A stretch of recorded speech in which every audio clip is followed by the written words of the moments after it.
भगवान श्री कृष्ण की शिक्षाप्रद कहानी सत्य की शक्ति। बहुत समय पहले की बात है। भारत के एक छोटे से गांव में एक साधारण और धार्मिक लड़का अर्जुन रहता था। वह भगवान कृष्ण का परम भक्त था और रोज सुबह उठकर सबसे पहले मंदिर जाकर भगवान कृष्ण की पूजा करता था। और अर्जुन के माता पिता गरीब थे, लेकिन उन्होंने उसे पढ़ाई के साथ साथ सच्चाई और धर्म के मार्ग पर चलने की भी शिक्षा दी थी। गांव के लोग अर्जुन को बहुत पसंद करते थे और उससे खुश रहते थे, क्योंकि वह हमेशा सबकी मदद करता और सत्य बोलता था। लेकिन गांव में कुछ लोग ऐसे भी थे जो उसकी भक्ति और सच्चाई से जलते थे। उनमें से एक उसका दोस्त था कालिया, जो एक धनी व्यापारी का पुत्र था। कालिया अहंकारी और स्वार्थी था और वह अर्जुन से नफरत करता था, क्योंकि अर्जुन के गांव वाले सभी अर्जुन की बहुत ज्यादा इज्जत करते थे। कालिया की साजिश। एक दिन कालिया ने एक दोस्त के साथ अर्जुन को नीचा दिखाने की योजना बनाई। उसने गांव के मंदिर में गया और वहां से भगवान कृष्ण की सोने की मूर्ति चुरा ली और उसे एक बगीचे में छुपा दिया और चोरी का इल्जाम अर्जुन पर लगा दिया। गांव के लोग बहुत क्रोधित हुए और गांव के एक चौराहे पर कुछ लोग को इकट्ठा करके अर्जुन से पूछताछ करने लगे। गांव के मुखिया ने बोला, अर्जुन, तुम तो भगवान कृष्ण के भक्त हो, फिर तुमने उनकी मूर्ति क्यों चुराई? गांव के मुखिया ने गुस्से से पूछा। अर्जुन चौंक गया और बोला, मुखिया जी, मैं कभी ऐसा पाप नहीं कर सकता। मैंने मंदिर का मूर्ति नहीं चुराया है। लेकिन कालिया ने झूठी गवाही देते हुए कहा, मुखिया जी, मैंने खुद अर्जुन को मंदिर से मूर्ति चुराते हुए देखा है। गांव वालों को अर्जुन पर संदेह होने लगा। उन्होंने तय किया कि अगर अर्जुन ने चोरी की है तो अर्जुन को सजा दी जानी चाहिए। भगवान की परीक्षा। अर्जुन ने सोचा, भगवान कृष्ण ही मेरी सच्चाई साबित करेंगे। वह मंदिर के पास गया और खड़ा होकर प्रार्थना करने लगा, हे कृष्ण, आप ही हमें इससे बचा सकते हैं। अगर मैंने कुछ गलत नहीं किया तो कृपया मेरी रक्षा करें। हे कृष्ण भगवान, आप ही हमारी रक्षा कर सकते हैं। अचानक आकाश में बादल छा गए और एक तेज प्रकाश मंदिर के पास प्रकट हुआ। सबने देखा कि मंदिर के गर्भगृह में भगवान कृष्ण की मूर्ति अपनी जगह पर सुरक्षित दिखाई देने लगी।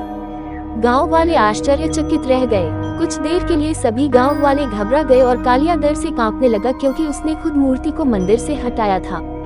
भगवान श्री कृष्ण ने अपने चमत्कार से मूर्ति को फिर से मंदिर में पहुंचा दिया था।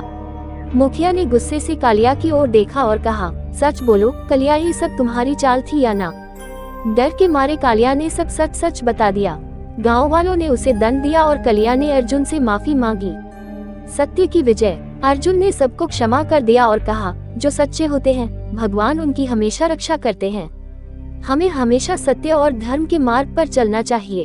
अगर हम सत्य के रास्ते पे चलेंगे तो भगवान हमारी खुद रक्षा करेंगे। गांव वालों ने इस घटना से शिक्षा ली और अर्जुन को और अधिक सम्मान देने लगे।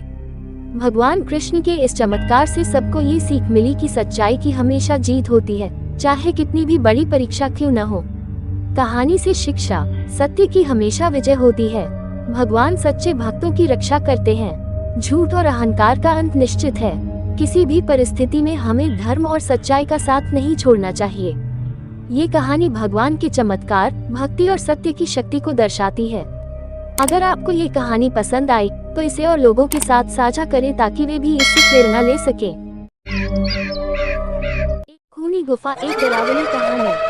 बहुत समय पहले एक छोटे से गांव के पास घने जंगल के बीच एक रहस्यमय गुफा थी। लोग इसे खूनी गुफा कहते थे। इस गुफा के बारे में कई भयानक कहानियां प्रचलित थीं। गांव के बुजुर्ग बताते थे कि जो भी उस गुफा में गया वह कभी लौटकर नहीं आया। लोग कहते थे कि रात में गुफा से अजीब अजीब आवाजें आती थी, कभी चीखने की तो कभी रोने की। रवि और उसके दोस्तों की जिज्ञासा। गाँव में एक लड़का था जिसका नाम रवि था। रवि बहुत बहादुर और जिज्ञासु था। उसके 3 अच्छे दोस्त थे, सोनी, मोहन और दीपक। चारों को रोमांचक कहानियों और रहस्यों को सुझाने का बहुत शौक था। एक दिन स्कूल में शिक्षक ने रहस्यमय स्थानों के बारे में पढ़ाया। उसी समय सोनी ने कहा, क्या तुम लोगों ने खूनी गुफा की कहानी सुनी है? मोहन बोला, हाँ, लेकिन वो तो सिर्फ एक अफवाह है। दीपक ने कहा, लेकिन अगर ये सच हुआ तो? रवि मुस्कुराया और बोला, क्यों ना हम खुद जाकर देख लें। खूनी गुफा की ओर सफर। चारों दोस्तों ने तय किया कि वे अगले दिन सुबह गुफा की ओर जाएंगे। उन्होंने अपने बैग में टॉर्च, रस्सी, पानी और कुछ खाने पीने का सामान रखा। जैसे ही वे जंगल में घुसे, पेड़ों की सरसराहट और पक्षियों की अजीब आवाजें उन्हें बेचैन कर रही थीं। सूरज की किरणें पेड़ों की शाखाओं के बीच से छनकर आ रही थीं, लेकिन जंगल का सन्नाटा डरावना था। कुछ घंटों बाद वे गुफा के पास पहुँचे। गुफा बड़ी और काली थी। उसके द्वार पर लाल रंग से कुछ अजीब चिन्ह बने हुए थे। अचानक एक ठंडी हवा का झोंका आया और ऐसा लगा मानो किसी ने कहा हो, पलट जाओ वरना पछताओगे। गुफा के अंदर का खौफनाक मंजर।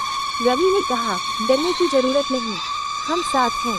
और उन्होंने टॉर्च जलाकर गुफा के भीतर कदम रखा। गुफा के अंदर अजीब सी बदबू थी और दीवारों पर खून जैसे धब्बे थे। चलते चलते उन्हें किसी के कदमों की आवाज़ सुनाई दी। वे रुक गए और इधर उधर देखने लगे, लेकिन वहाँ कोई नहीं था। तभी अचानक पीछे से एक डरावनी चीख सुनाई दी। चारों सिहर उठे। दीपक के हाथ से टॉर्च गिर गई। अज्ञात परछाई और रहस्यमय आवाजें। टॉर्च उठाते ही उन्होंने देखा कि सामने एक परछाई खड़ी थी। उसकी आंखें लाल और चमकदार थीं। वह परछाई बोली, तुम लोगों ने यहाँ आकर बहुत बड़ी गलती की है। सोनी कांपते हुए बोली, तब तुम कौन हो? परछाई ने कहा, मैं इस गुफा का रक्षक हूँ। वर्षों पहले कुछ लोगों ने लालच में इस गुफा की संपत्ति चुराने की कोशिश की थी। मैंने उन्हें सजा दी और तब से यह गुफा श्रापित हो गई। जो भी यहाँ आता है वह कभी लौट नहीं पाता।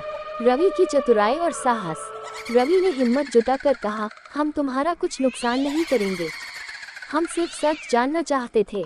अगर तुम चाहो तो हम चले जाते हैं। परछाई कुछ देर चुप रही, फिर बोली, यदि तुम सच में निर्दोष हो तो एक परीक्षा देनी होगी।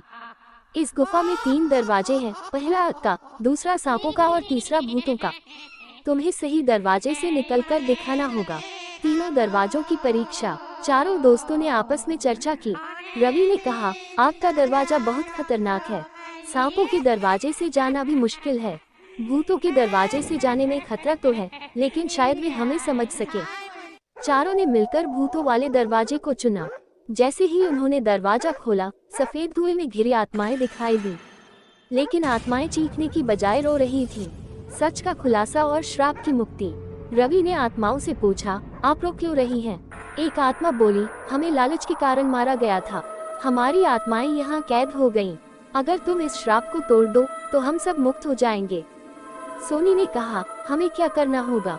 आत्मा बोली, गुफा के बीचों बीच एक लाल क्रिस्टल है। यदि तुम उसे अपने सच्चे दिल और नेक इरादों से छुओगे तो श्राप समाप्त हो जाएगा। शांति और मुक्ति। चारों ने मिलकर गुफा के भीतर जाकर लाल क्रिस्टल ढूंढा। रवि ने अपने हाथों से उसे छुआ और कहा, हम किसी का बुरा नहीं चाहते। कृपया इन आत्माओं को मुक्त करो। अचानक गुफा प्रकाश से भर गई। आत्माएं मुस्कुराईं और धीरे धीरे हवा में घुलकर आजाद हो गईं। परछाई ने कहा, तुम लोगों ने गुफा को उसके श्राप से मुक्त किया। अब ये गुफा किसी के लिए खतरनाक नहीं रहेगी। और वह भी गायब हो गई। गांव की नई कहानी। चारों दोस्त सुरक्षित गुफा से बाहर निकले। गांव पहुंचकर उन्होंने सबको पूरी कहानी सुनाई। गांव के लोग जंगल की दोस्ती। बहुत समय पहले की बात है।